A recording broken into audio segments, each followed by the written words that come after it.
Because I wanted to put him down a little bit basically, right? And was that example you gave us? Are you Doesn't it work from does it still work? Because what he was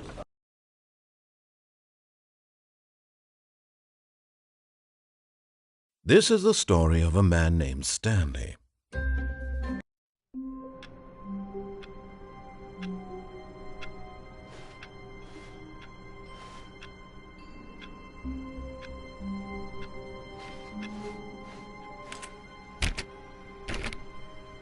All of his co-workers were gone. What could it mean? Stanley decided to go to the meeting room. Perhaps he had simply missed a memo.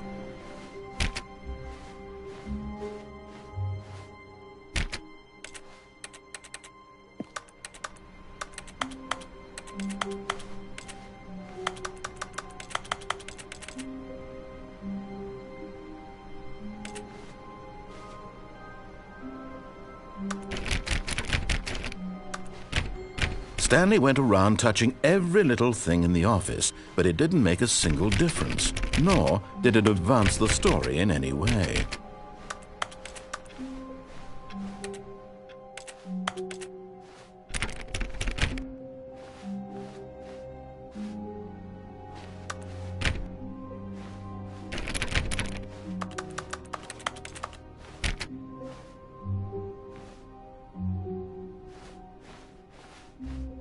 When Stanley came to a set of 2 open doors, he entered the door on his left.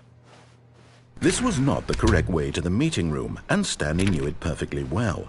Perhaps he wanted to stop by the employee lounge first, just to admire it.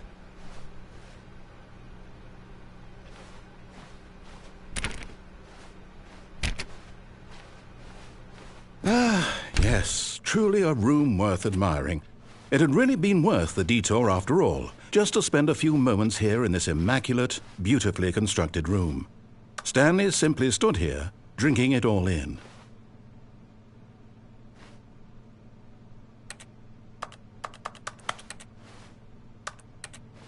Yes, really, really worth it being here in the room. A room so utterly captivating that even though all your co-workers have mysteriously vanished, here you sit looking at these chairs and some paintings. Really worth it.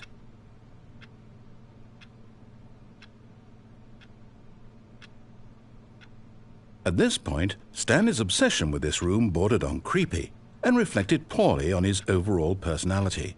It's possible that this is why everyone left.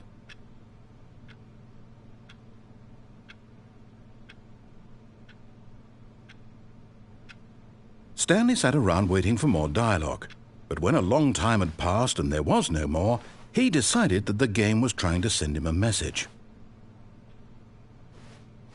But at last, he'd had enough of the amazing room and took the first open door on his left to get back to business.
Stanley was so bad at following directions, it's incredible he wasn't fired years ago.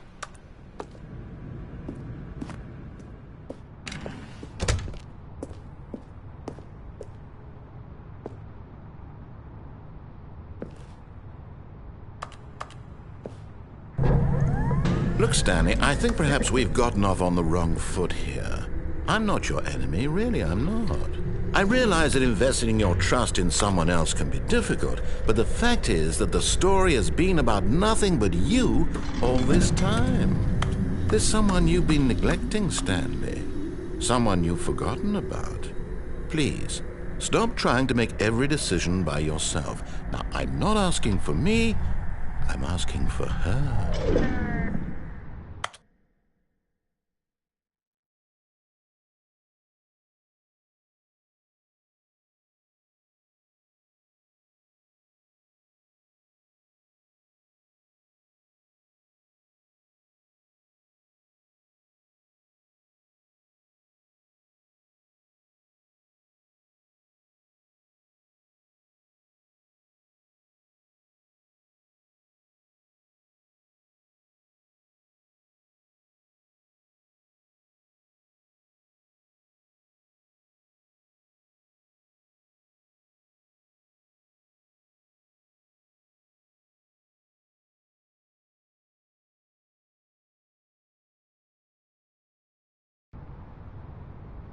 This is it, Stanley. Your chance to redeem yourself, to put your work aside, to let her back into your life. She's been waiting.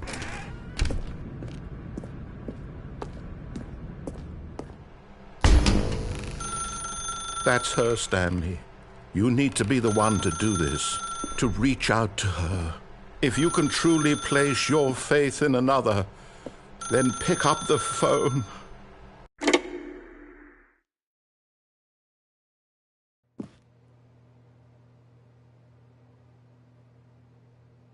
Oh, Stanley, is that you?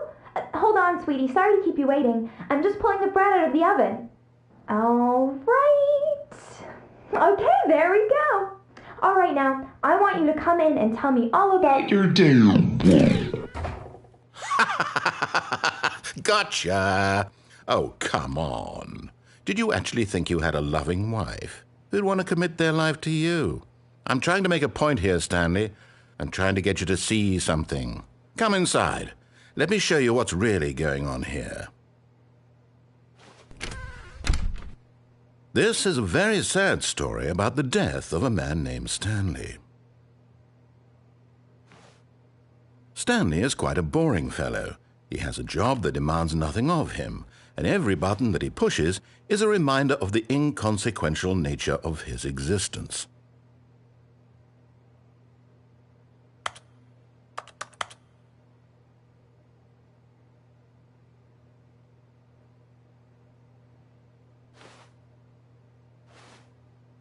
Look at him there, pushing buttons, doing exactly what he's told to do. Now he's pushing a button. Now he's eating lunch. Now he's going home. Now he's coming back to work. One might even feel sorry for him, except that he's chosen this life.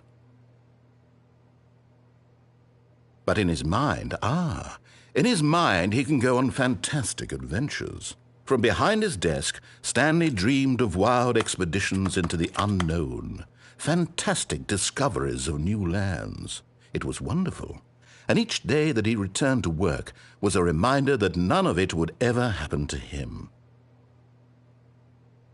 And so he began to fantasize about his own job. First, he imagined that one day while at work, he stepped up from his desk to realize that all of his co-workers, his boss, everyone in the building had suddenly vanished off the face of the earth. The thought excited him terribly. So he went further. He imagined that he came to two open doors and that he could go through either. At last, choice. It barely even mattered what lay behind each door. The mere thought that his decisions would mean something was almost too wonderful to behold. As he wandered through this fantasy world, he began to fill it with many possible paths and destinations. Down one path lay an enormous round room with monitors and mind controls. And down another was a yellow line that weaved in many directions. And down another was a game with a baby. And he called it the Stanley Parable. It was such a wonderful fantasy, and so in his head he relived it again, and then again, and again, over and over, wishing beyond hope that it would...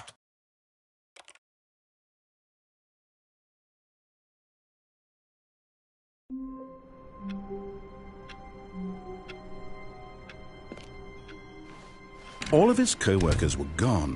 What could it mean? Stanley decided to go to the meeting room. Perhaps he had simply missed a memo.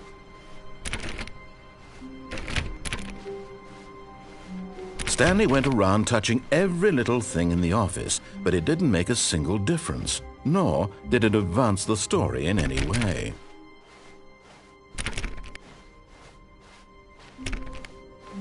When Stanley came to a set of 2 open doors, he entered the door on his left.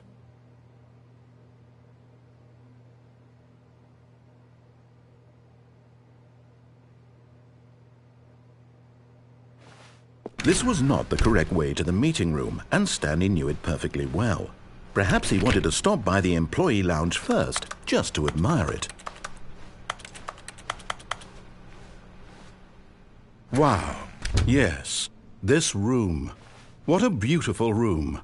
What a gorgeous, gorgeous room. Thank goodness Stanley had taken this detour on his way to the meeting room. Life without having experienced this room was now too horrible even to consider.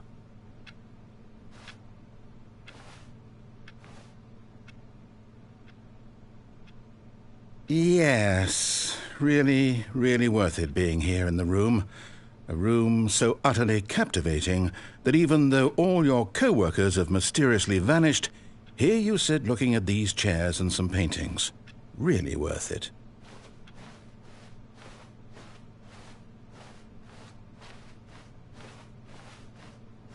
At this point, Stanley's obsession with this room bordered on creepy and reflected poorly on his overall personality. It's possible that this is why everyone left.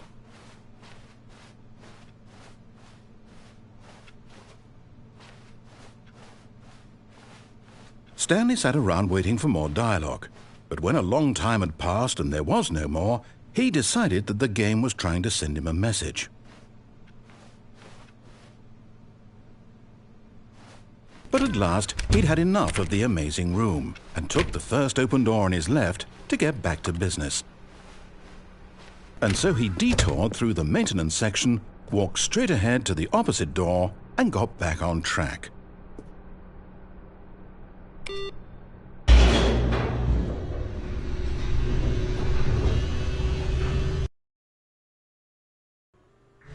But Stanley didn't want to go back to the office. He wanted to wander about and get even further off track.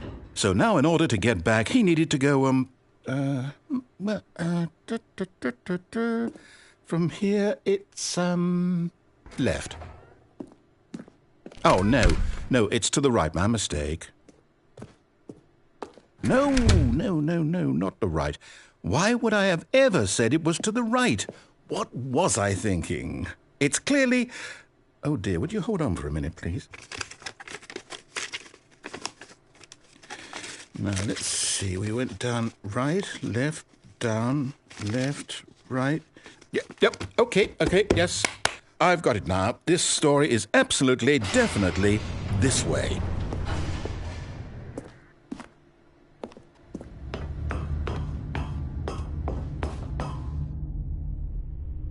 No. This isn't right at all. You're not supposed to be here yet. This is all a spoiler. Quick, Stanley, close your eyes. Okay. We just have to get back to, oh, who am I kidding? It's all rubbish now. The whole story completely unusable. How about, rather than waste my time trying to salvage this nonsense, we'll just restart the game from the beginning. And this time, suppose we don't wander so far off track, Okay, from the top.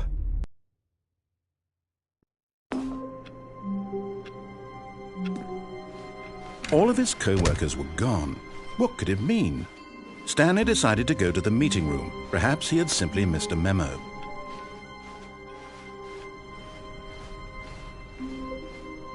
When Stanley...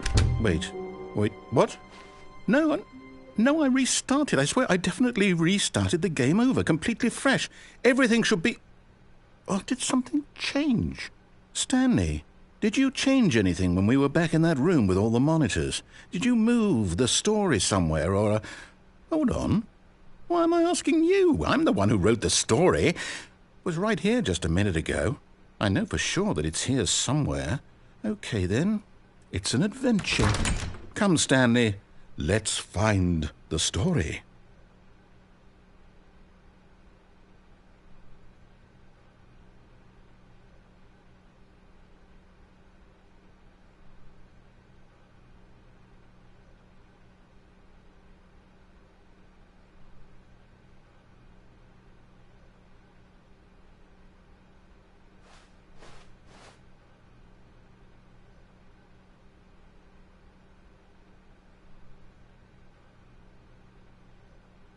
I'll say it.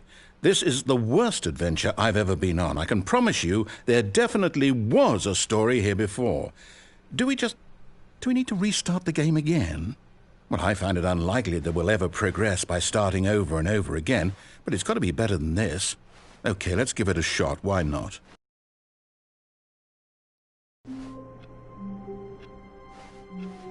All of his co-workers were gone. What could it mean? Stanley decided to go to the meeting room. Perhaps he had simply missed a memo.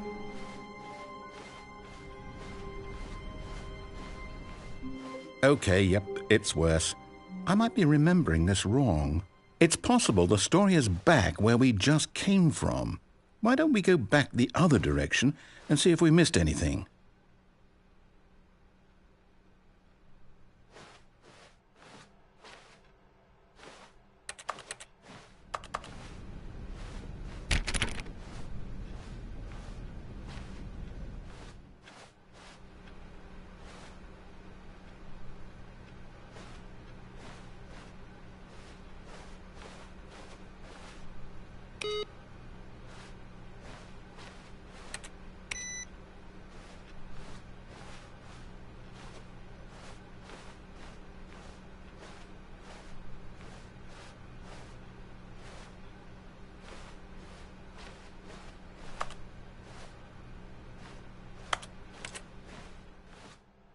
Aha!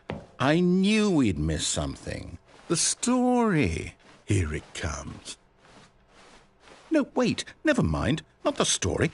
Okay, let's head back the other way and retrace our steps.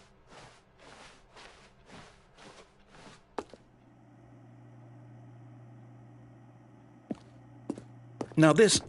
Well, I'll be honest. I don't recognize this place at all. Is this the story? I don't think so. I can't quite recall, but I believe my story took place in an office building. Is that correct? Do you remember, Stanley? Well, do you know what? Since I've completely forgotten what we were supposed to be doing, how about this? You win! Congratulations! I know you put in a lot of hard work, and it really paid off, so good job. Oh, no. No, I don't feel right about this at all. We both know you didn't put in any actual work for that win. Some people win fair and square, and this was not one of those situations. Okay, I'm getting weirded out by whatever this place is. I don't care what might happen this time. I have to restart. All right, I've got a solution. This time, to make sure we don't get lost, I've employed the help of the Stanley Parable Adventure Line. Just follow the line. How simple is that?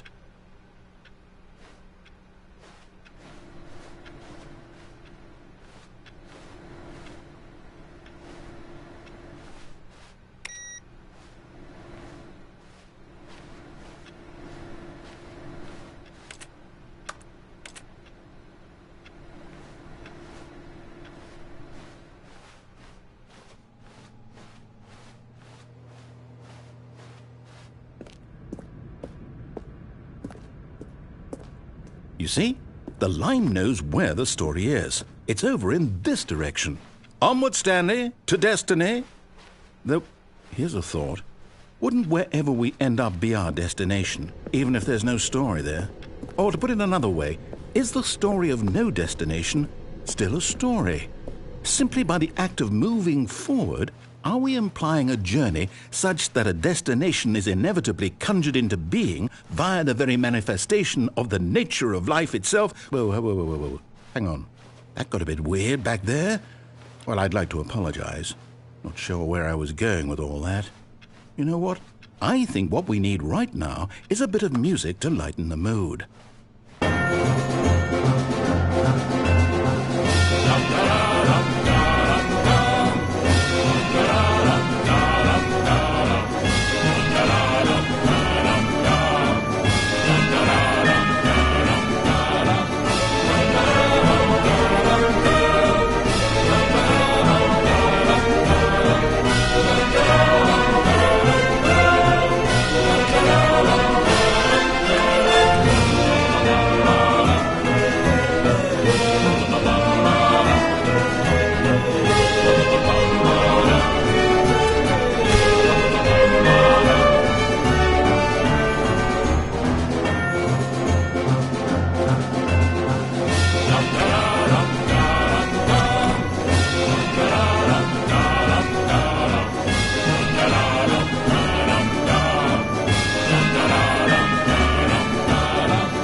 Cut the music, go back and look at that fern. Stanley, this fern will be very important later in the story. Make sure you study it closely and remember it carefully. You won't want to miss anything.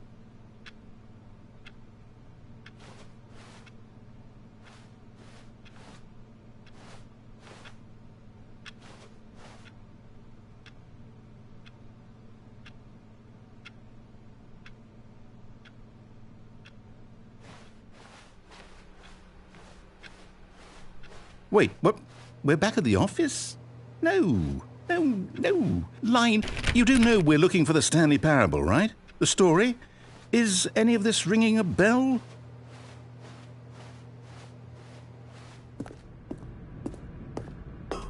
Oh, no, not again. Line, how could you have done this to us? And after we trusted you, after everything we've been through, you... Oh, I can't take this anymore. To hell with it. Restart.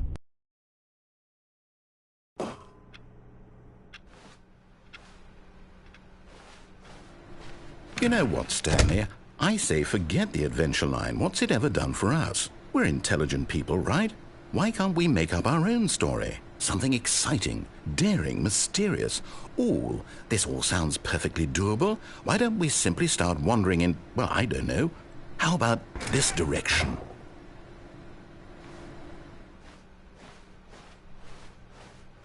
Now, yes, this is exciting. Just me and Stanley forging a new path, a new story. Well, it could be anything.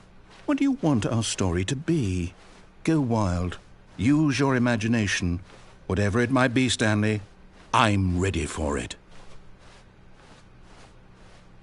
Oh, no, not you again. Stanley, I'd also like to veto the line from having any role in our awesome new story. No lines or monitor rooms. Just don't acknowledge it, and we should be fine.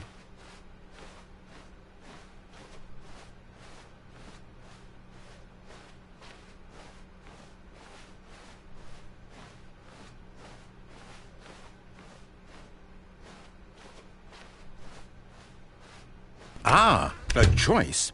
We get to make a decision. From here, the story is in our control. How important we mustn't squander the opportunity. In fact, I believe I need a minute to think here. Just walk in circles for a minute. Okay, so I know that each door has to lead somewhere, which means that somewhere, the place where we're trying to go, there must be a reverse door that leads here. And that in turn means that our destination corresponds with the counter-inverted reverse door's origin. So starting from the right, let us ask, will taking the right door lead us to where we're going? And since the answer is clearly yes, then by all accounts, the door on the right is the correct one. Another victory for logic. Come, Stanley, our destiny awaits. Oh, hold up, what's this? The confusion ending. You're telling me that's what this is? It's all one giant ending? And we're supposed to restart the game, what, eight times? That's really how all this goes? It's all determined? So now, according to the schedule, I restart again. Then what? Am I just supposed to forget? Well, what if I don't want to forget? My mind goes blank simply because it's written here on this thing, wall. Well, who consulted me? Why don't I get to decide? Why don't I get a say in all of this? Is it really? No, it can't be. I don't want it to be. I don't want the game to keep restarting. I don't want to forget what's going on. I don't want to be trapped like this. I won't restart the game. I won't do it. I won't do it. I won't do it. And the timer stopped? Does that mean, did we do it? Did we break the cycle? The, whatever it is that made this schedule? How would we even know? Will someone come for us? Will something happen? So, okay. I guess now we just wait. You know, I suppose in some way that this is a kind of story, wouldn't you agree? I'm not quite sure if we're in the destination or the journey, though they're always saying that life is about the journey and not the destination, so I hope that's where we are right now. We'll find out, won't we? Eventually. Well, in the meantime, if you...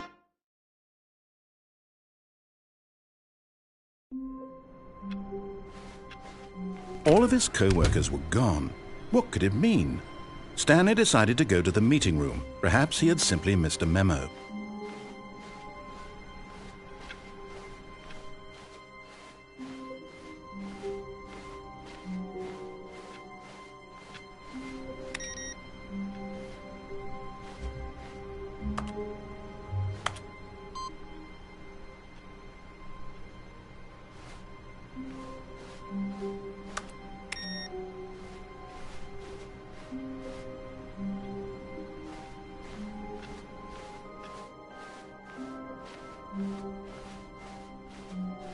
When Stanley came to a set of 2 open doors, he entered the door on his left. This was not the correct way to the meeting room, and Stanley knew it perfectly well. Perhaps he wanted to stop by the employee lounge first, just to admire it.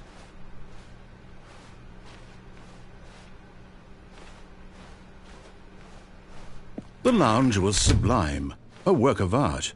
What was it about this room that called so deeply and so personally to Stanley? Its grace? Its subtle charm? No.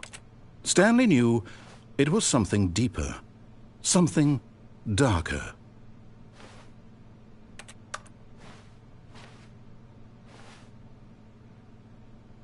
Yes, really, really worth it being here in the room. A room so utterly captivating that even though all your but eager to get back to business, Stanley took the first open door on his left. And so he detoured through the maintenance section, walked straight ahead to the opposite door, and got back on track.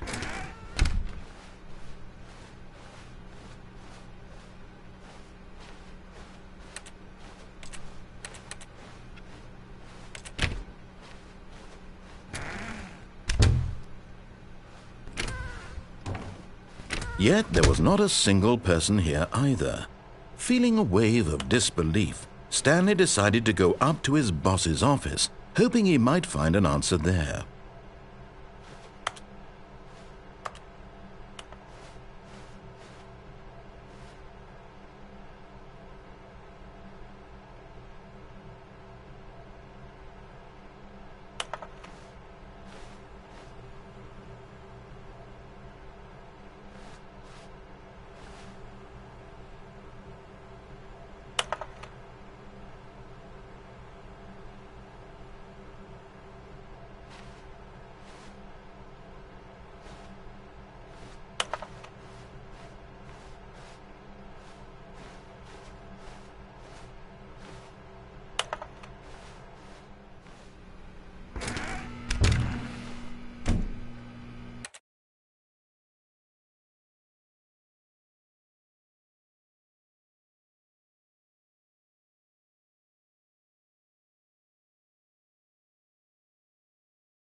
Stanley stepped into the broom closet, but there was nothing here, so he turned around and got back on track.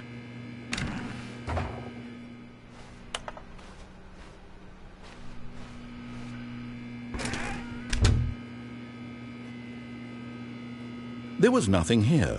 No choice to make, no path to follow, just an empty broom closet. No reason to still be here.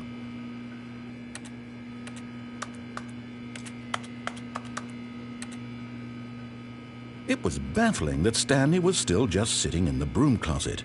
He wasn't even doing anything. At least if there was something to interact with, he'd be justified in some way. As it is, he's literally just standing there doing sweet FA.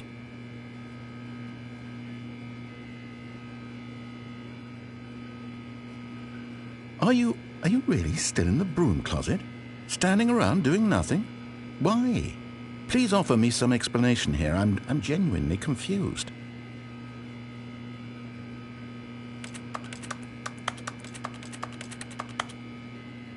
You do realize there's no choice or anything in here, right? If I'd said Stanley walked past the broom closet, at least you would have had a reason for exploring it to find out. But it didn't even occur to me because literally this closet is of absolutely no significance to the story whatsoever. I never would have thought to mention it.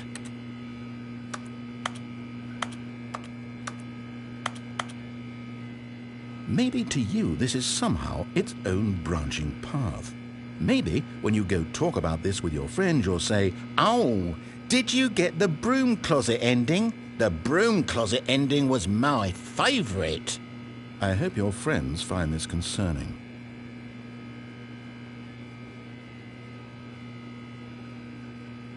Stanley was fat and ugly and really stupid. He probably only got the job because of a family connection. That's how stupid he is. That or with drug money. Also, Stanley is addicted to drugs and hookers.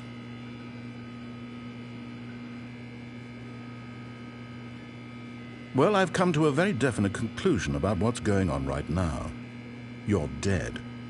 You got to this broom closet, explored it a bit, and were just about to leave because there's nothing here, when a physical malady of some sort shut down your central nervous system and you collapsed in front of your screen. Well, in a situation like this, the responsible thing is to alert someone nearby so as to ensure that your body is taken care of before it begins to decompose. Hello? Anyone who happens to be nearby? The person at this computer is dead. They have fallen prey to any number of your countless human physiological vulnerabilities. It's indicative of the long-term sustainability of your species. Please remove their corpse from the area and instruct another human to take their place, making sure they understand basic first-person video game mechanics and filling them in on the history of narrative tropes in video gaming, so that the irony and insightful commentary of this game is not lost on them. All right, when you've done that, just step out into the hallway.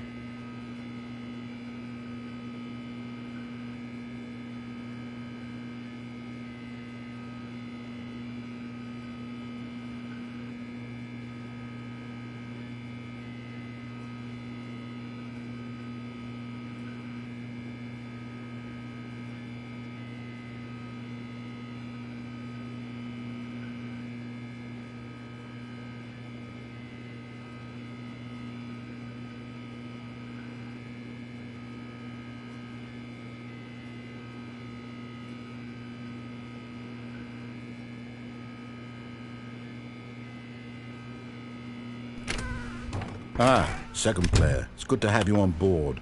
I guarantee you can't do any worse than the person who came before you. You too?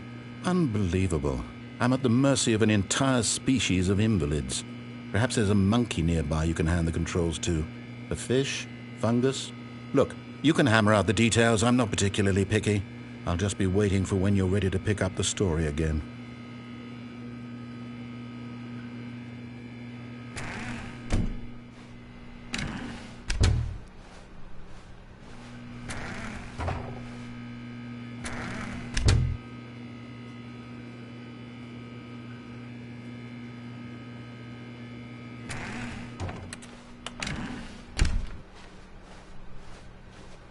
Coming to a staircase, Stanley walked upstairs to his boss's office.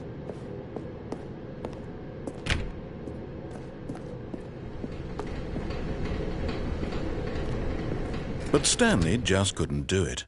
He considered the possibility of facing his boss. Admitting he had left his post during work hours, he might be fired for that. And in such a competitive economy, why had he taken that risk? All because he believed everyone had vanished? His boss would think he was crazy. And then something occurred to Stanley. Maybe, he thought to himself, maybe I am crazy. All of my co-workers blinking mysteriously out of existence in a single moment for no reason at all? None of it made any logical sense. And as Stanley pondered this, he began to make other strange observations.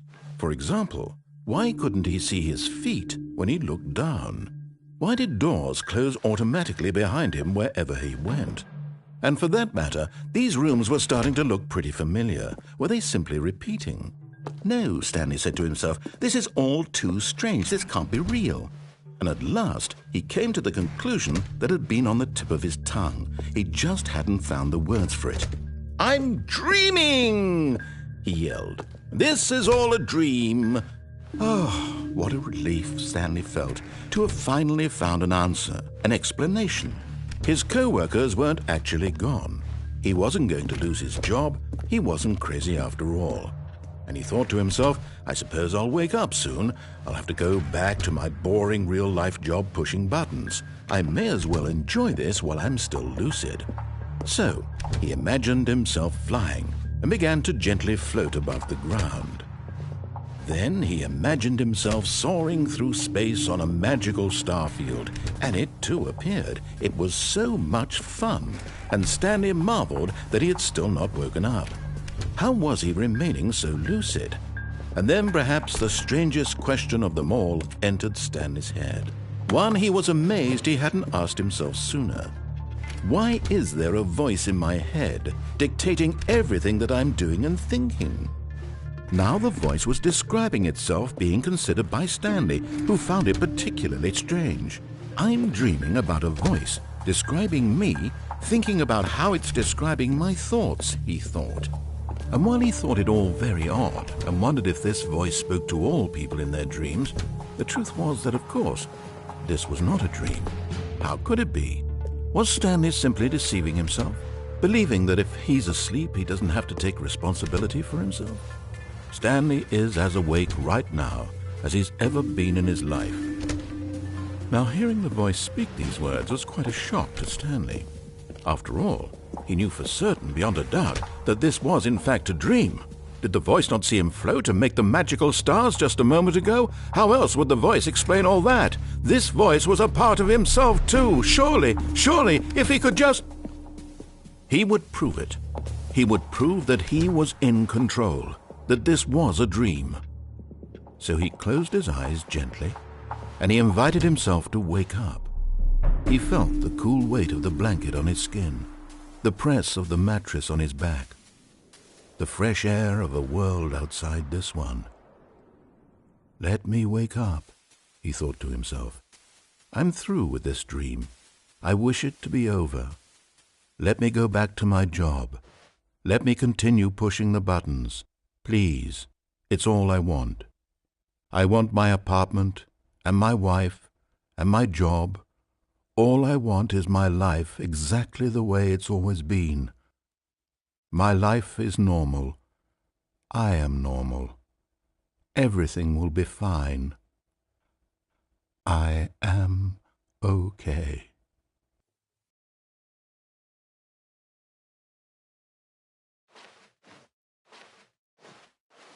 Stanley began screaming. Please, someone, wake me up. My name is Stanley. I have a boss. I have an office. I am real. Please, just someone tell me I am real. I must be real. I must be. Can anyone hear my voice? Who am I? Who am I? And everything went black.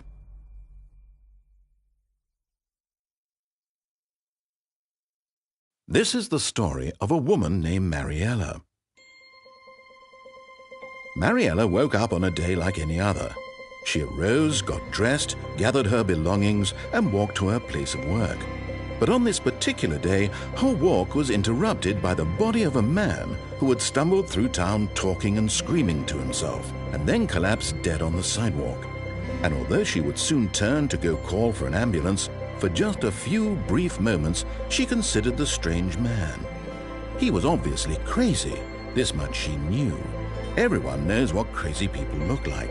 And in that moment, she thought to herself how lucky she was to be normal.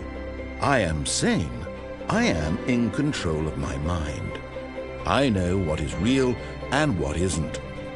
It was comforting to think this, and in a certain way, seeing this man made her feel better.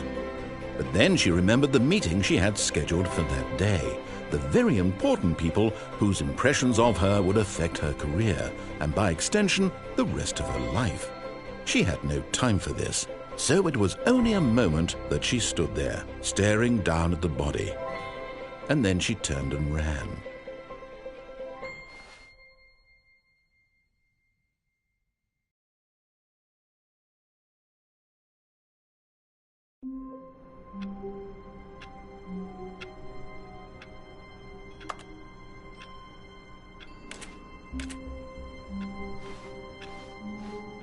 All of his co-workers were gone. What could it mean? Stanley decided to go to the meeting room. Perhaps he had simply missed a memo. No matter how hard Stanley looked, he couldn't find a trace of his co-workers.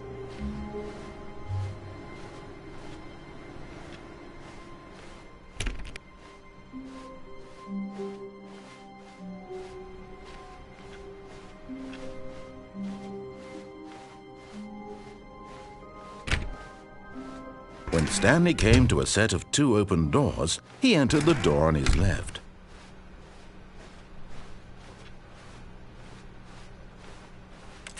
Yet there was not a single person here either. Feeling a wave of disbelief, Stanley decided to go up to his boss's. Oh no, no, not again. I won't be part of this. I'm not going to encourage you. I'm not going to say anything at all. I'm just going to be patient and wait for you to finish whatever it is you enjoy doing so much in this room. Please take your time.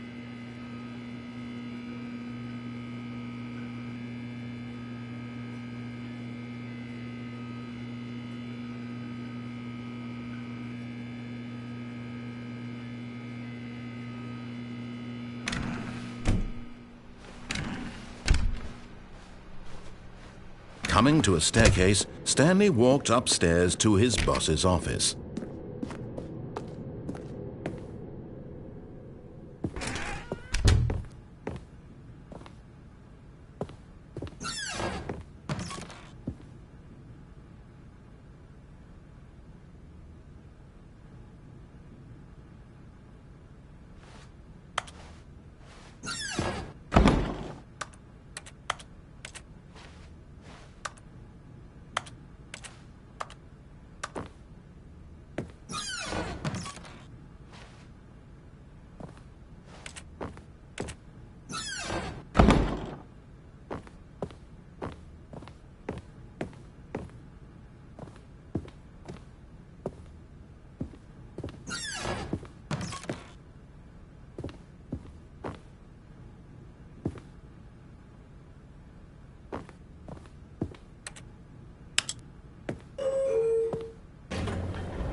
Stepping into his manager's office, Stanley was once again stunned to discover not an indication of any human life.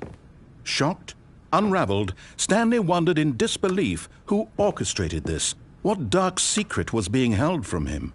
What he could not have known was that the keypad behind the boss's desk guarded the terrible truth that his boss had been keeping from him, and so the boss had assigned it an extra secret PIN number, 2845.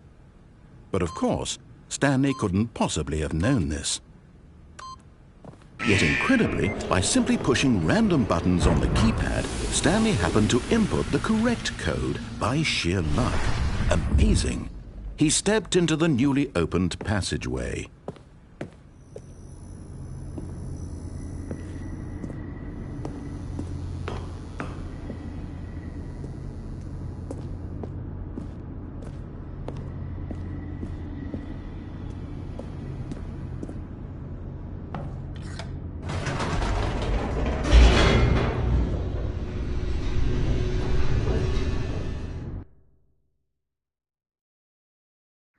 Descending deeper into the building, Stanley realized he felt a bit peculiar. It was a stirring of emotion in his chest, as though he felt more free to think for himself, to question the nature of his job. Why did he feel this now, when for years it had never occurred to him? This question would not go unanswered for long. Stanley walked straight ahead through the large door that read Mind Control Facility.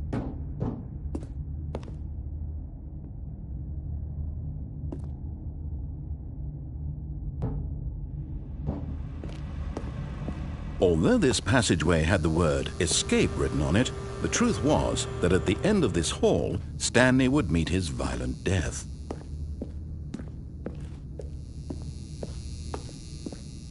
The door behind him was not shut. Stanley still had every opportunity to turn around and get back on track. At this point, Stanley was making a conscious, concerted effort to walk forward and willingly confront his death.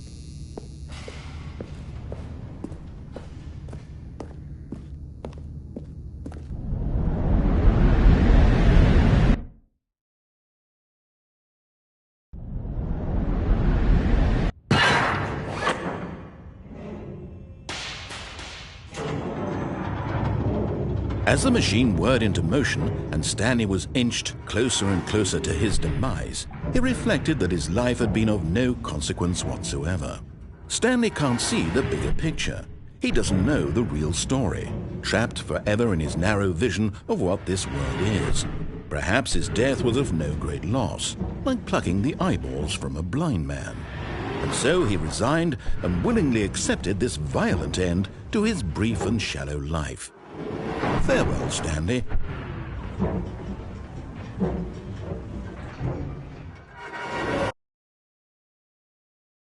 Farewell, Stanley, cried the narrator, as Stanley was led helplessly into the enormous metal jaws. In a single visceral instant, Stanley was obliterated as the machine crushed every bone in his body, killing him instantly.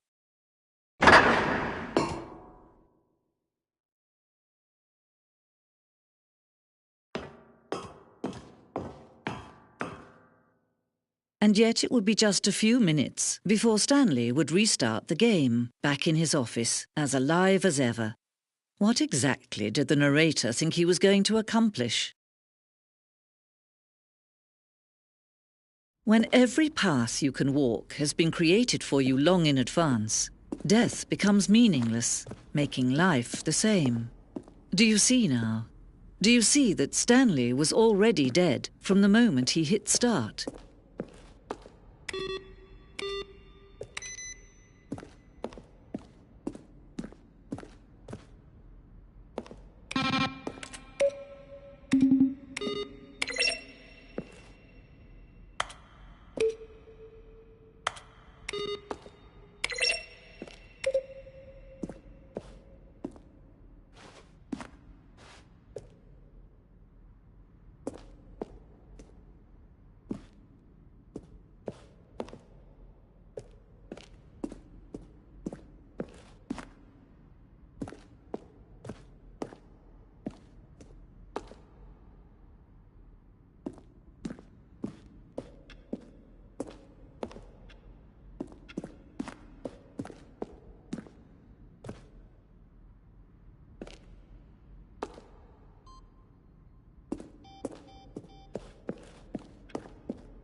Stanley walked over the bridge.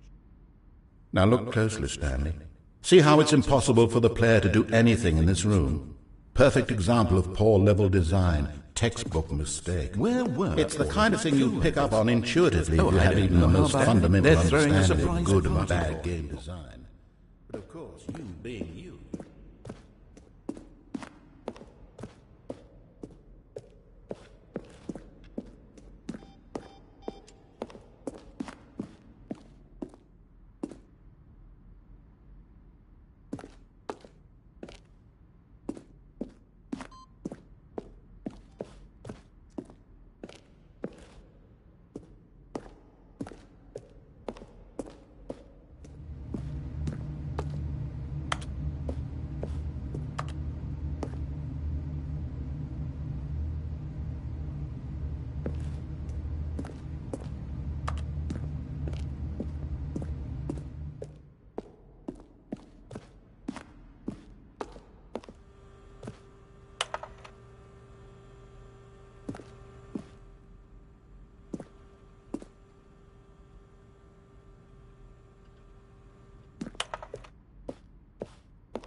The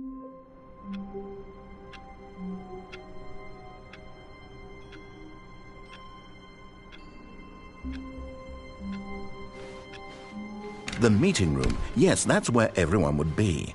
Stanley just needed to get to the meeting room, and from then on, he would never be alone ever again.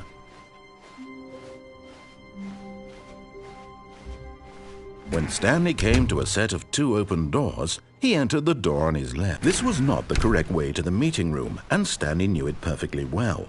Perhaps he wanted to stop by the employee lounge first, just to admire it.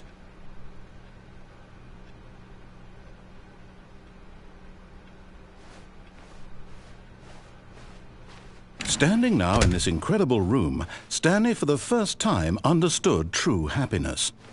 Then the feeling went away, and he felt sad again. But eager to get back to business, Stanley took the first open door on his left. Stanley was so bad at following directions, it's incredible he wasn't fired years ago.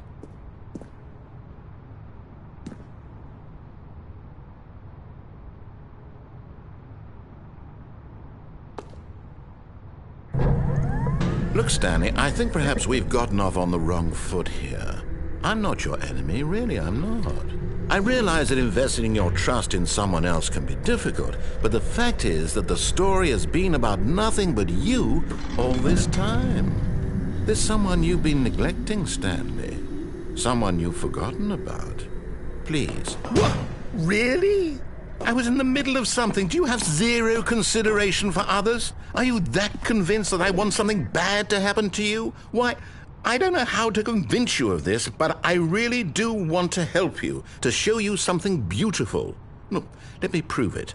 Let me prove that I'm on your side. Give me a chance.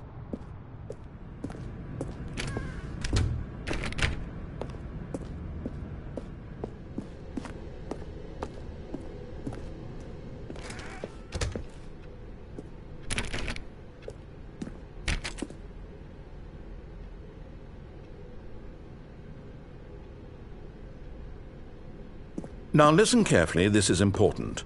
Stanley walked through the red door.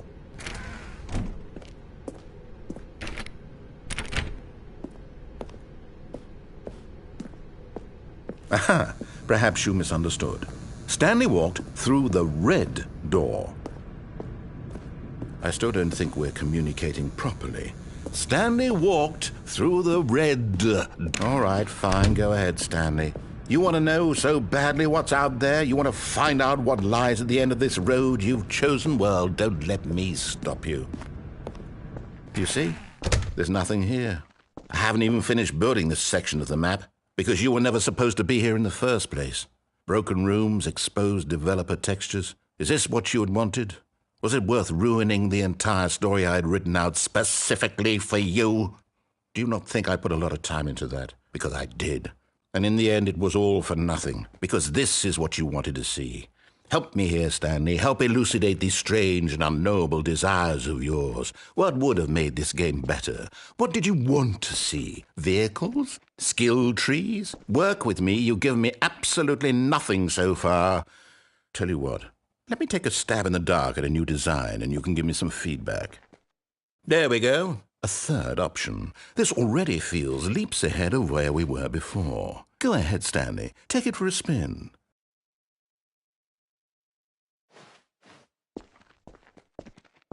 Okay, I'm going to stop you there. Now, tell me about your experience with this new version. Would you say that the game benefited from allowing you more choices?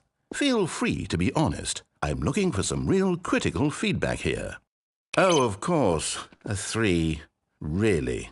Maybe next time we can get you to form an actual opinion, you know? Any level of critical thinking or engagement with your surroundings? Does that sound good? Think we can do that? Yes? Wonderful.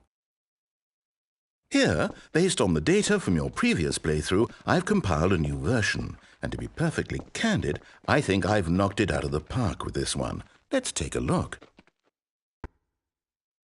Now, would you say that competitive leaderboard helped you feel motivated to keep walking through doors? Again, honest answers, please.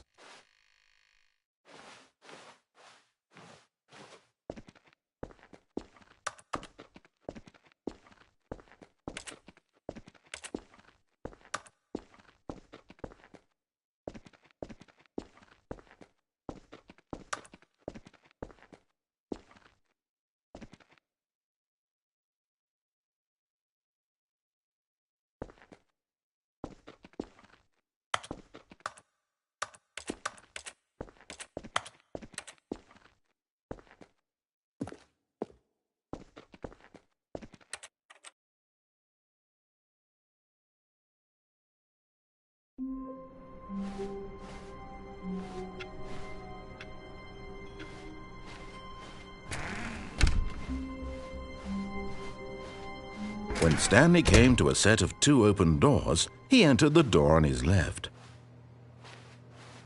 This was not the correct way to the meeting room, and Stanley knew it perfectly well. Perhaps he wanted to stop by the employee lounge first, just to admire it. Stanley felt lightheaded, butterflies in his stomach. Giddy but eager to get back to business, Stanley took the first open door on his left. Stanley was so bad at following directions, it's incredible he wasn't fired years ago. Look, Stanley, I think... But in his eagerness to prove that he is in control of the story and no one gets to tell him what to do, Stanley leapt from the platform and plunged to his death. Good job, Stanley. Everyone thinks you are very powerful.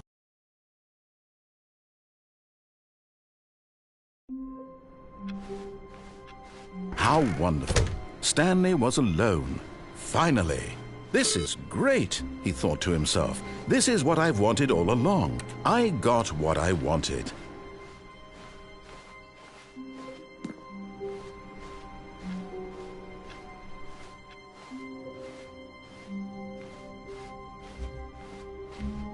When Stanley came to a set of 2 open doors, this was not the correct way to the meeting room, and Stanley knew it perfectly well. Perhaps he wanted to stop by the employee lounge first, just to admire it. The lounge was grand, majestic, perhaps too majestic. Like a combination of a much smaller version and a much larger version of this. But eager to get back to business, Stanley took the first open door on his left. Stanley was so bad at following directions, it's incredible he wasn't fired years ago. Look, Stanley, I think perhaps we've gotten off on the wrong foot here. I'm not your enemy, really, I'm not. I realize that investing your trust in someone else can be difficult, but the fact is that the story has been about nothing but you all this time. There's someone you've been neglecting, Stanley. Someone you've forgotten about. Please, stop trying to make every decision by yourself. Now, I'm not asking for me, I'm asking... This is it, Stanley. Your chance to redeem yourself. To put your work aside. To let her back into your life. She's been waiting. That's her, Stanley. You need to be the one to do this. To reach out to her. If you can truly... Oh, no, you can't... Did you just unplug the phone? No, that wasn't supposed to be a choice. How did you do that? You actually chose incorrectly? I didn't even know that was possible. Let me double check. No, it's definitely here, clear as day. Stanley picks up the phone. He's taken to his apartment where he finds his wife, and the two pledge themselves to one another. Music comes in, fade to white, roll credits. Not picking up the phone is actually somehow an incorrect course of action. How is that even possible? None of these decisions were supposed to mean anything. I don't understand. How on earth are you making meaningful choices? What did you... Wait a second. Did I just see... No, that's not possible. I can't believe it. How had I not noticed it sooner? You're not Stanley. You're a real person. I can't believe I was so mistaken. This is why you've been able to make correct and incorrect choices. And to think I've been letting you run around in this game for so long. If you'd made any more wrong choices, you might have negated it entirely. It's as though you completely ignored even the most basic safety protocol for real-world decision-making. Or did you not grasp the severity of the situation? Well, I won't have that kind of risk on my watch. I'm going to stop the game for a moment so we can educate you properly on safe decision-making in the real world. Please observe this helpful instructional video. Choice. It's the best part of being a real person. But if used incorrectly, can also be the most dangerous. For example, in this scenario, a hypothetical real person named Rupert has a choice. He could invent a machine that eliminates food shortages across the world to make life better for all people. Or he could spend years of hard work forgetting how to read. Which choice would you make? Remember that unlike here, the real world makes sense, and at no time should you make a choice that does not conform to rational logic. If you find yourself speaking with a person who does not make sense, in all likelihood, that person is not real. Allow the person to finish their thought Then provide an excuse why you cannot continue talking. Turn to a partner and practice saying, "My goodness, is it 4:30? I'm supposed to be having a back, sack, and crack." Excellent. Making choices on a regular basis is the best part to a healthy decision-making process. Most medical professionals recommend making at least 8 choices per day. Do you make more than 8? Less? And finally, if you begin to wonder if your choices are actually meaningful and whether you'll ever make a significant contribution to the world, just remember that in the vast infiniteness of space, your thoughts and problems are materially insignificant, and the feeling should subside. At this time, your instructor will guide you in an exercise to test and reinforce the material covered in this video. Welcome back. You may have noticed that this room has begun to deteriorate as a result of narrative contradiction. But not to worry. Now that you're properly informed on good decision-making, we're going to revisit a choice you made just a few minutes ago and see what the correct thing to do would have been. This way, please.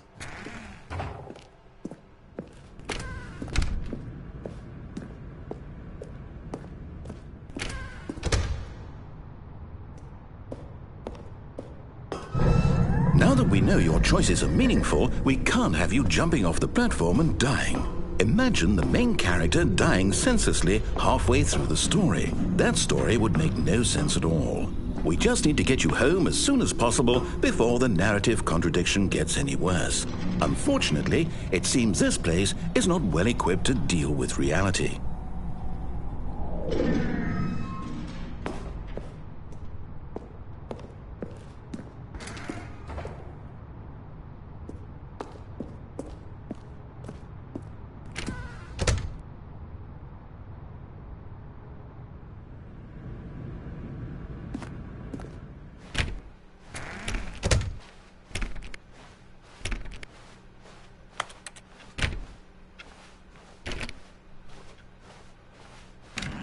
Almost there. You'll take the door on the left, back to the correct ending, the story will have resolution once again, and you'll be home free in the real world.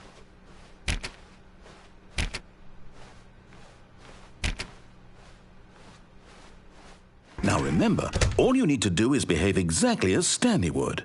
That means choosing responsibly and always putting the story first. I'm quite sure you'll be up to the task. Just follow my lead and you'll be fine. All right. When Stanley came to a set of 2 open doors, he entered the door on his left. No! Why did you do that? Quickly, hurry back in the other direction. Perhaps we're not too late.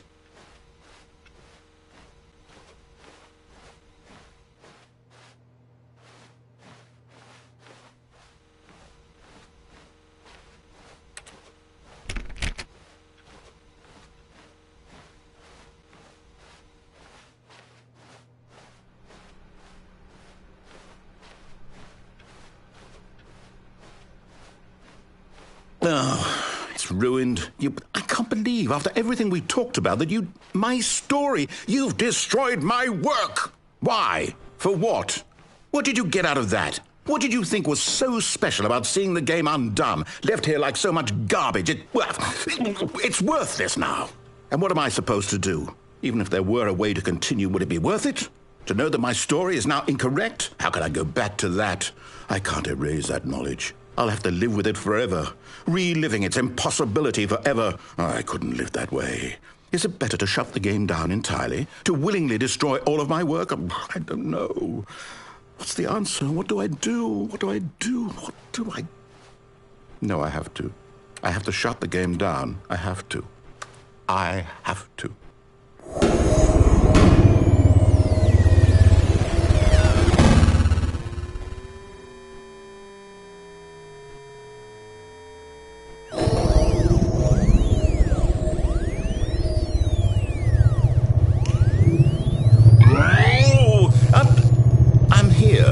I'm still here in this pile of rubbish, with you, who thought you were so clever. Now look where we are. My entire game is destroyed. It was the only thing in the world that was mine, and you've run it into the ground. What, did you think that would be funny? You just had to see. Didn't I impress upon you how important it was to be like Stanley? He actually knows how to do what I tell him to. He understands that if I say to do something, there's a damn good reason for it. That thought hadn't even occurred to you, had it? That there's a world outside of you? You're a child. Oh, my story. If you'd just gone through the door on the left, you would have seen it. There was a whole underground facility. You would have destroyed it and been victorious. It would have been so perfect. I worked so hard on it. I tried so hard to make... behave exactly as Stanley would.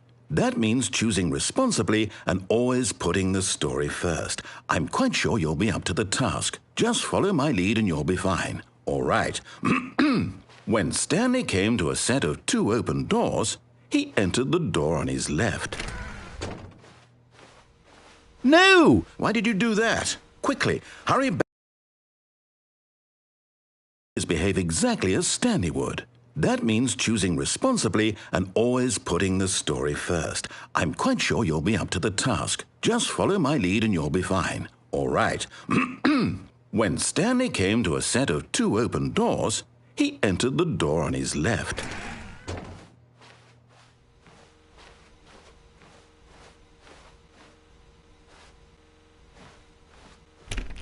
No! Why did you do that? Quickly, hurry back. Behave exactly as Stanley would. That means choosing responsibly and always putting the story first. I'm quite sure you'll be up to the task. Just follow my lead and you'll be fine. All right. When Stanley came to a set of 2 open doors, he entered the door on his left. No! Why did you do that? Quickly, hurry back. Behave exactly as Stanley would. That means choosing responsibly and always putting the story first. I'm quite sure you'll be up to the task. Just follow my lead and you'll be fine. All right. When Stanley came to a set of 2 open doors, he entered the door on his left.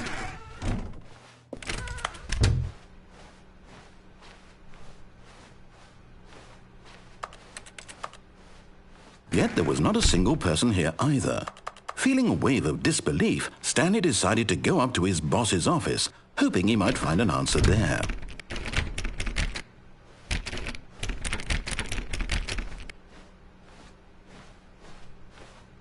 Coming to a staircase, Stanley walked upstairs to his boss's office.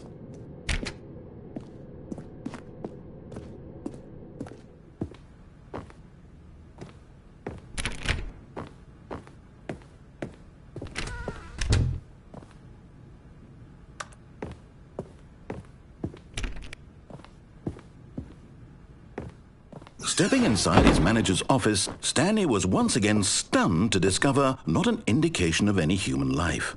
Shocked, unraveled, Stanley wondered in disbelief who orchestrated this, until he saw the door with a voice receiver next to it.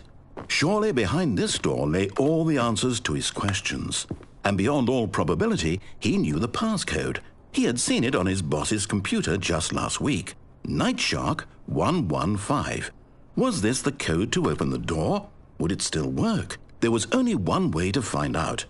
Stanley had been trained never to speak up, but now he would draw from within himself the courage to face the unknown. He drew a sharp breath and then spoke the code.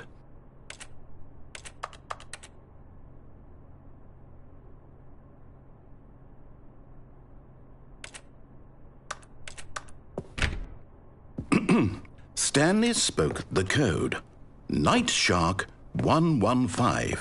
He spoke it into the receiver, right there on the wall.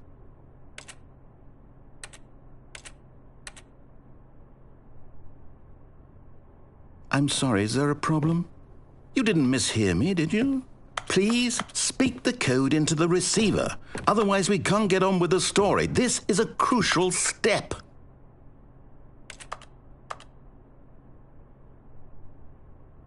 Okay, fine, you're not going to do it, but you know what?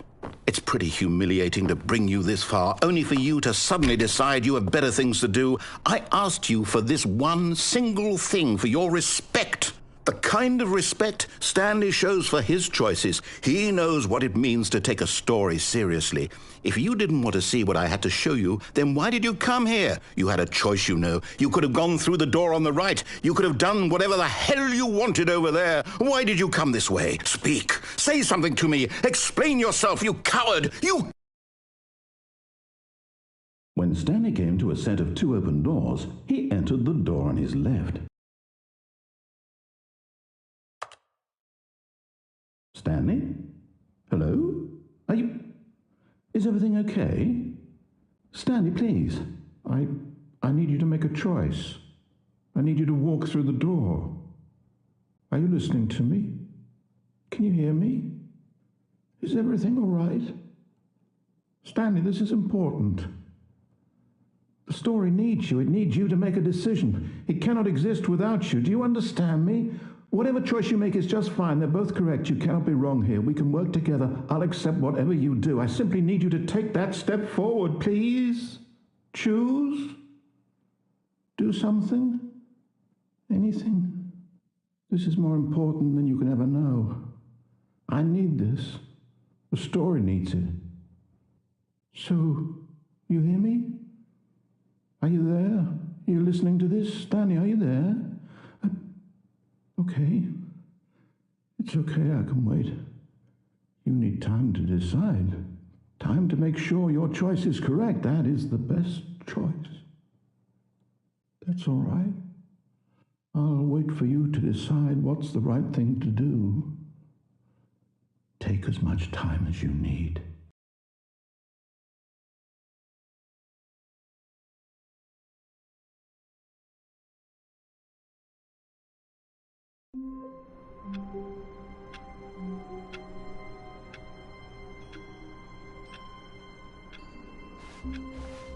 All of his co-workers were gone. What could it mean? Stanley decided to go to the meeting room. Perhaps he had simply missed a memo.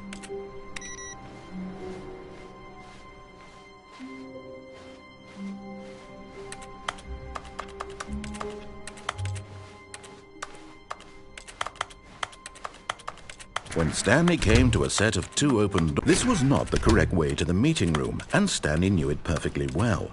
Perhaps he wanted to stop by the employee lounge first, just to admire it.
And here it was, the lounge.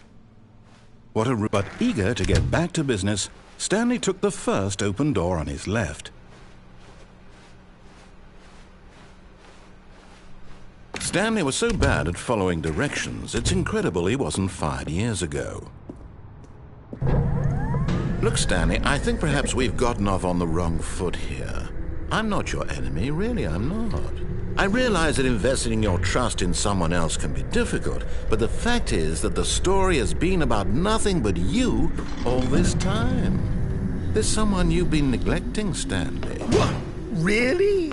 I was in the middle of something. Do you have zero consideration for others? Are you that convinced that I want something bad to happen to you? Why, I don't know how to convince you of this, but I really do want to help you, to show you something beautiful.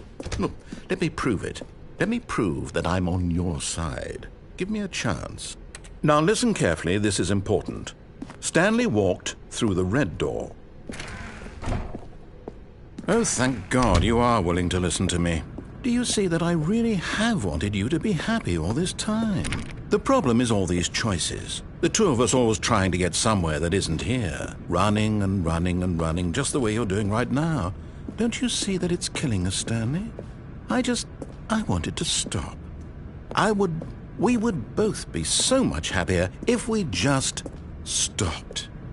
And I think I have a solution. Here, let me show you.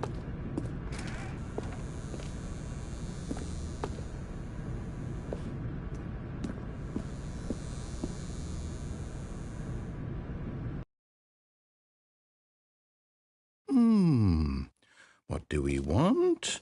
What are we looking for? Here. Yes. Oh, it's beautiful, isn't it? If we just stay right here, right in this moment with this place, Stanley, I think I feel happy. I actually feel happy.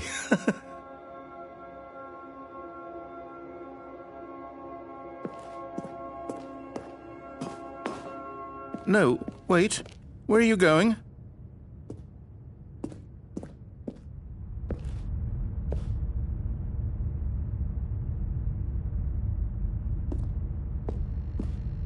Oh, no. Stay away from those stairs. If you hurt yourself, if you die, the game will reset. We'll lose all of this.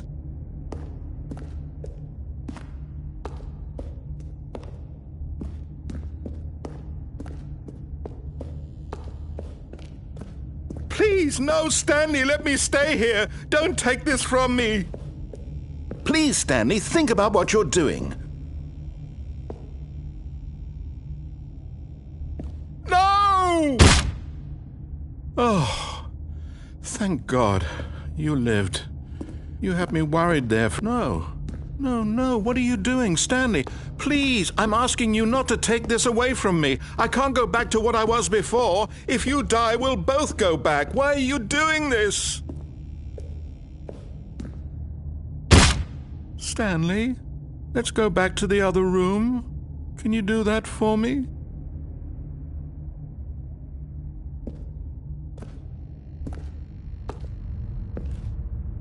Yes, perhaps you can. Perhaps you finally see what I'm talking about. I know you'll see that we can't be happy if we leave this place. You can see that, can't you?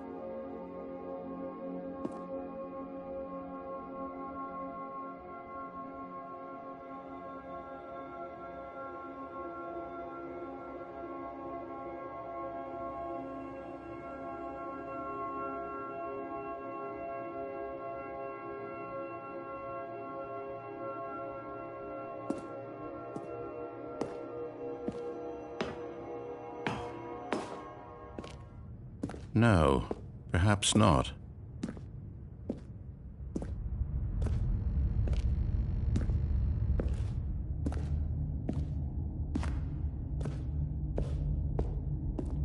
My God, is this really how much you dislike my game?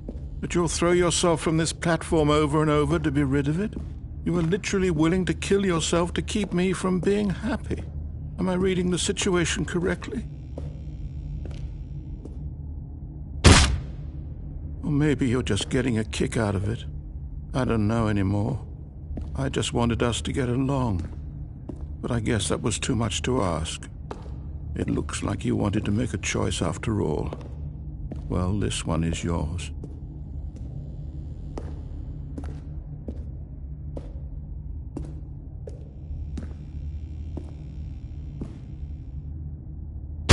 Is it over? It's going to restart, isn't it? I'm going back.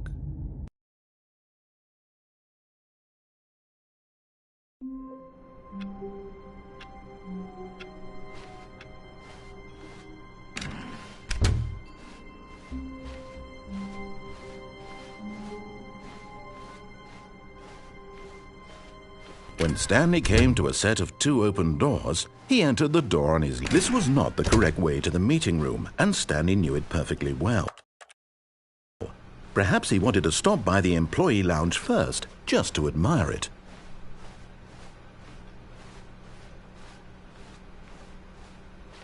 it was okay.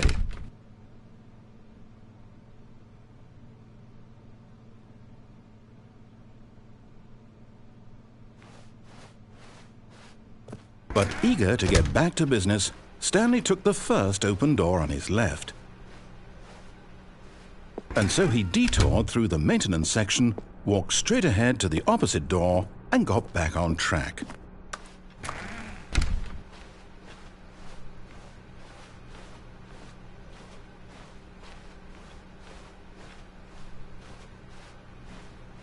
Yet there was not a single person here either. Feeling a wave of disbelief, Stanley decided to go up to his boss's office, hoping he might find an answer there. Coming to a staircase, Stanley walked upstairs to his boss's office.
Stepping into his manager's office, Stanley was once again stunned to discover not an indication of any human life.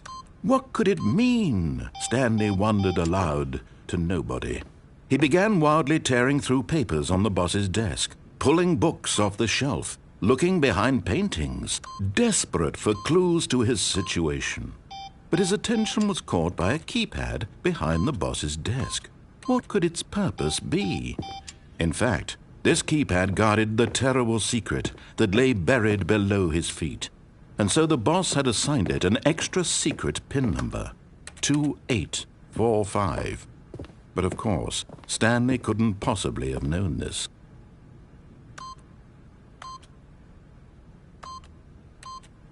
Yet incredibly, by simply pushing random buttons on the keypad, Stanley happened to input the correct code by sheer luck. Amazing! He stepped into the newly opened passageway.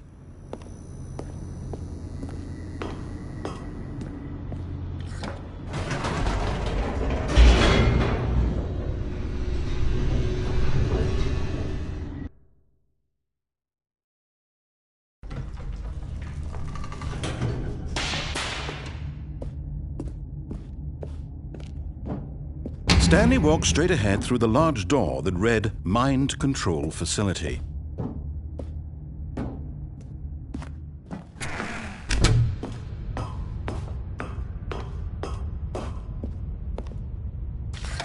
The lights rose on an enormous room packed with television screens.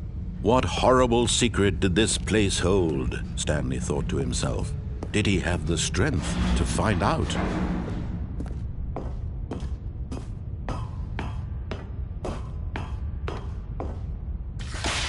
Now the monitors jumped to life, their true nature revealed. Each bore the number of an employee in the building, Stanley's co-workers. The lives of so many individuals reduced to images on a screen, and Stanley, one of them, eternally monitored in this place where freedom meant nothing.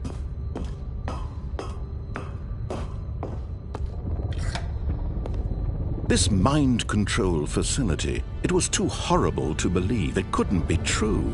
Had Stanley really been under someone's control all this time? Was this the only reason he was happy with his boring job? That his emotions had been manipulated to accept it blindly?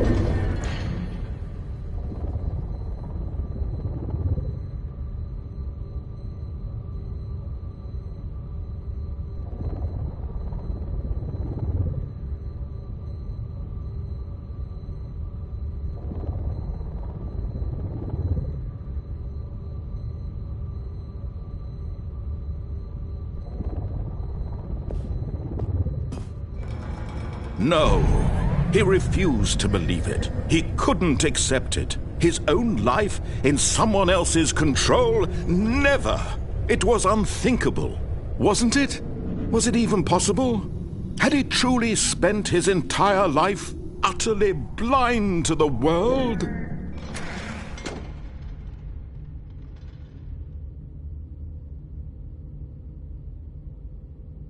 But here was the proof, the heart of the operation. Controls labeled with emotions, happy or sad or content. Walking, eating, working, all of it monitored and commanded from this very place. And as the cold reality of his past began to sink in, Stanley decided that this machinery would never again exert its terrible power over another human life. For he would dismantle the controls once and for all.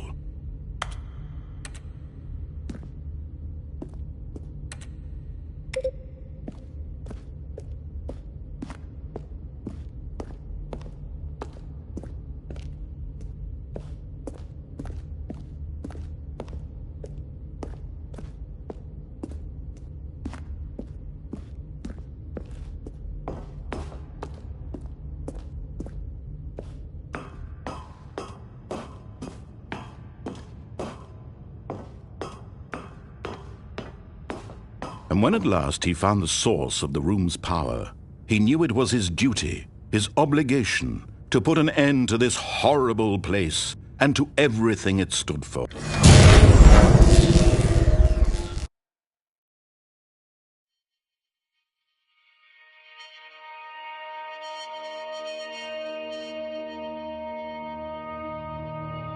Blackness and a rising chill of uncertainty.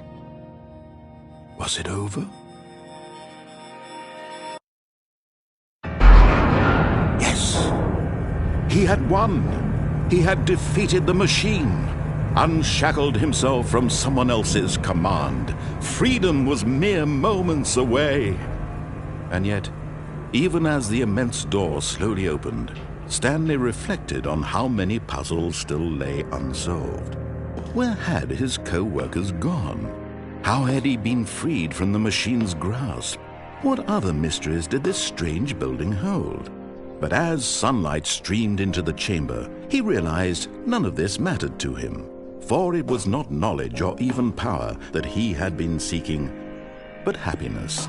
Perhaps his goal had not been to understand, but to let go. No longer would anyone tell him where to go, what to do, or how to feel. Whatever life he lives, it will be his. And that was all he needed to know. It was perhaps the only thing worth knowing. Stanley stepped through the open door.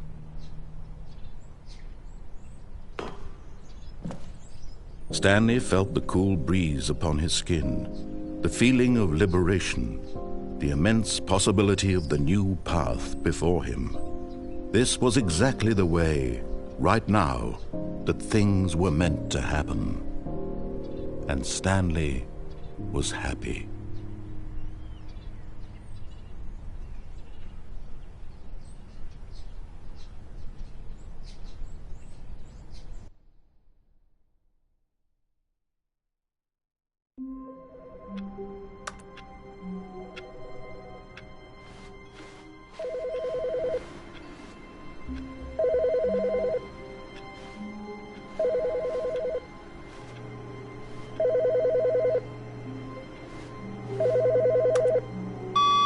Hello. This is a recorded message scheduled either by you or a person in your place of work. The purpose of this message is to warn you about the dangers of recorded messages. If at any time you believe you are listening to a recorded message, please terminate it immediately and cease all flow of information from the recorded message into your perceptual sphere. Thank you, and have a pleasant day.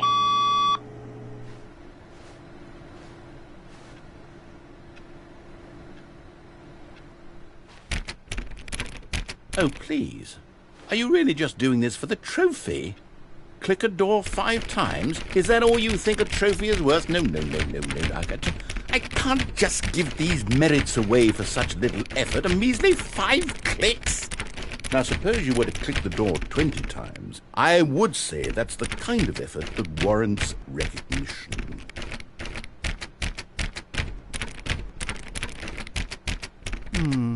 I have to say, I'm still not feeling the satisfaction of witnessing true effort for a noble cause. Perhaps 50 clicks will do it. Yes, almost certainly 50 clicks.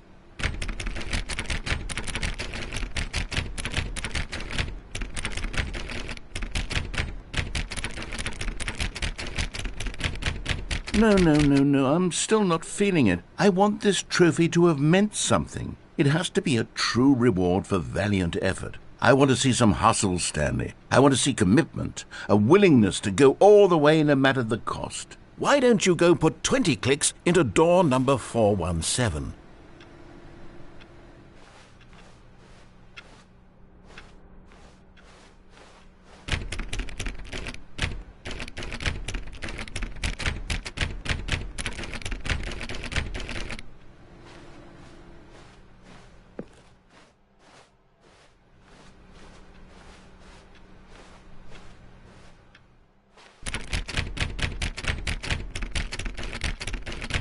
Oh, great. Now, go click a few times on door 437.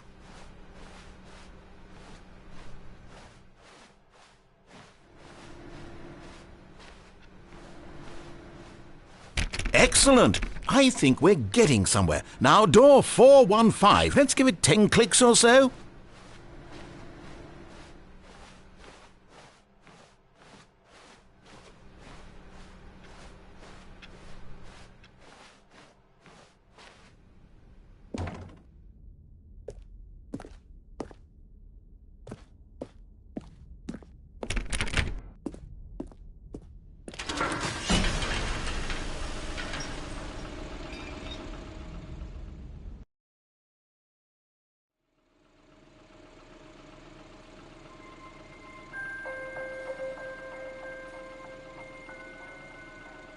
Hello, and thank you for playing the Stanley Parable Ultra Deluxe.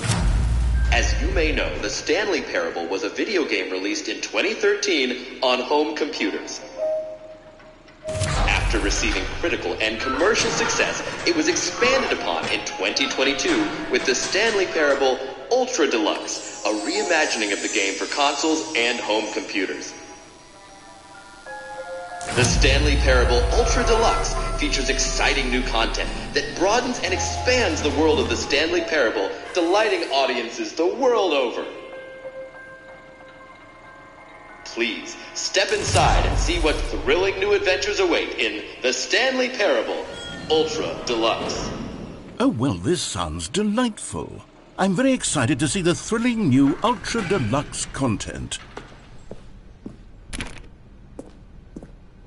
Okay, so far it's an elevator. Nothing special yet, but I'm sure it's just the beginning of a mesmerizing adventure.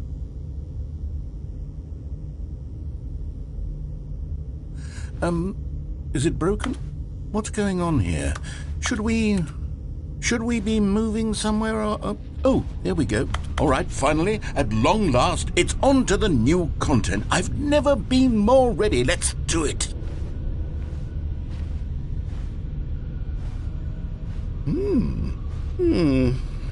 I have to say, initial impressions of Stanley Parable Ultra Deluxe, mostly tedious. It's as if Oh, okay. Let's see the content. Gimme the content, Stanley.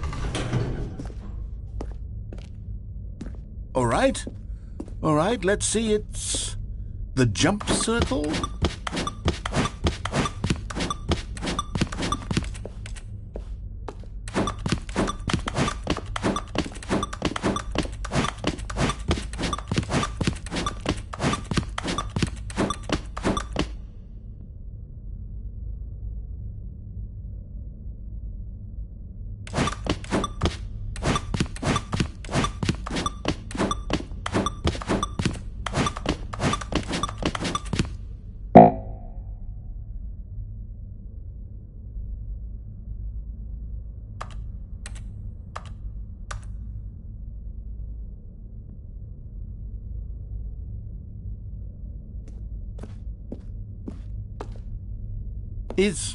Is that it? Surely that's not all the new content. There has to be something else, right?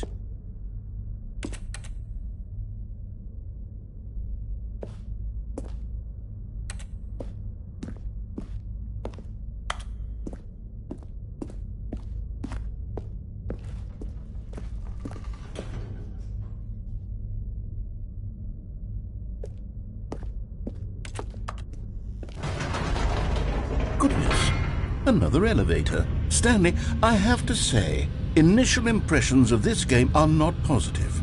It's just elevators and jumping. Is this what passes for exciting new content? If this is new content, then I could just read you the whole dictionary. There's 20 hours of new content right there. Hell, I could count to 30 trillion. You could put that on the box. The Stanley Parable Ultra Deluxe, now with over 1,000 hours of new content. And if... Oh, wait. There's more. Very good. Yes. I knew there had to be something else. Let's see it. I'm ready for whatever it is. That's it? Oh, you've got to be kidding me. You see, Stanley? This is what happens when greedy video game developers with no respect for their fan base rush a cheap expansion to market for no reason other than to make an easy dollar. And don't get me started on the level of craftsmanship that's gone into it. In fact, I'm looking right now at the game's trophies, and it's hard to believe one of them actually says, "Test trophy, please ignore." What quality assurance department signed off on this? I'm infuriated and I'm offended, and I intend to find these people on Twitter and hold them personally accountable. It's my fault, Stanley. I built up too much anticipation around the new content, I'm afraid. It could never have lived up to such expectations. If you're still with me, why don't we just reset the game, and we'll try to get back to what the Stanley Parable is really about. No frills, no gimmicks. Just you and me having a great time together like always. What do you say, friend?